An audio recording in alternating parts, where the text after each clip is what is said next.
Football উন্মাদনায় এবার বিশ্বের champion Bangladesh. একটা খেলা হারলে কি সত্যি হারিয়ে যেতে পারে একটি জীবন? বাংলাদেশে এবারের বিশ্বকাপের আনন্দের মাঝেও এমন কিছু ঘটনা ঘটেছে যা শুনলে আপনি সত্যি চমকে উঠবেন। বাংলাদেশে ফুটবল মানেই উৎসব। আর্জেন্টিনা, ব্রাজিল কিংবা অন্য কোনো দলের পতাকায় ছেয়ে যায় রাস্তাঘাট। রাত জেগে খেলা দেখা, বন্ধুদের সঙ্গে তর্ক, সামাজিক যোগাযোগ মাধ্যমে আলোচনা, সব মিলিয়ে যেন পুরো দেশ এক অন্যরকম আবেগে ভেসে যায়। কিন্তু প্রশ্ন হলো, এই আনন্দ কেন কখনো কখনো কান্নায় পরিণত হয়? কুষ্টিয়ার ১৯ বছরের তরুণ রতন প্রিয় দল ব্রাজিলের বিদায় সহ্য করতে না পেরে সে আত্মহত্যা করে। ভাবুন তো, একটি ম্যাচের ফলাফল কি সত্যি একটি জীবনের চেয়ে বড়? বরগুনার খোকন কর্মকার টিভির সামনে বসে খেলা দেখছিলেন। অতিরিক্ত উত্তেজনায় হঠাৎ স্ট্রোক করেন, আর কোনোদিন ফিরে আসেননি।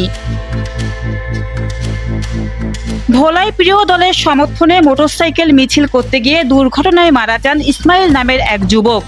এমন আরও অনেক ঘটনা ঘটেছে। কেউ হৃদরোগে, কেউ স্ট্রোকে, কেউ সড়ক দুর্ঘটনায় প্রাণ হারিয়েছেন।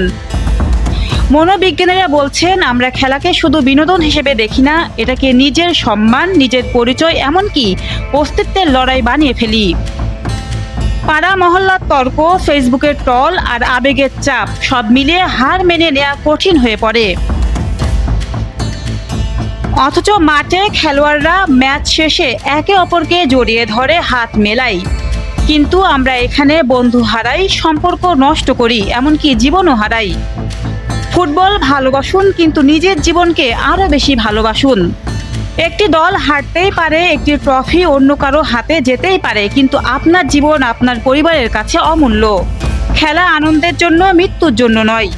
আসুন আমরা ফুটবল উপভোগ করি, কিন্তু আবেগকে নিয়ন্ত্রণ রাখি, সুস্থ থাকি, নিরাপদে থাকি। নিউজ ডেস্ক, দৈনিক অন্যধারা।